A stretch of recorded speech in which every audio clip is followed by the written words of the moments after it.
ఇట్లానే 5,000 మంది కూర్చుంటారంటే ఇట్లా అందరూ ఒక పెద్ద గ్రౌండ్ లో 5,000 మంది కూర్చుంటారంట.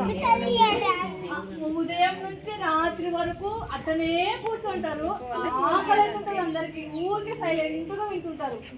5,000 మంది ఎవరైనా తెచ్చుకుంటారు,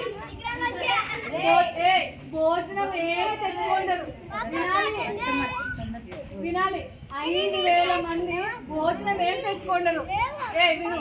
చిన్న బాబు ఇంత బాగుంటాడు కదా, ఈ అంత బాబు దగ్గర 5 రొట్టెలు ఉంటాయి, 2 చేపలు ఉంటాయి. 2 చిన్న చేపలు, 5 రొట్టెలు ఉంటాయి. ఇంత చిన్న బాబు దగ్గర 5,000 మంది కూర్చుంటారు. వాళ్ళకి ఎట్లా పంచుతారు దేవుడు?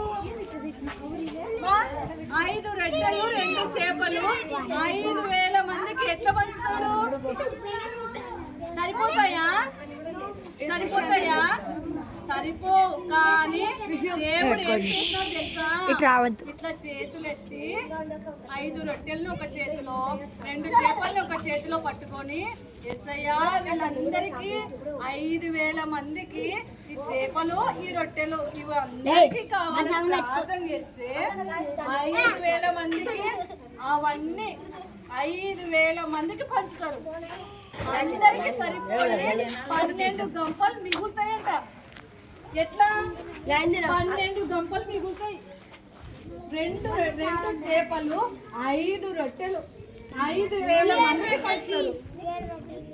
5,000 మందికి. అర్థమైందా?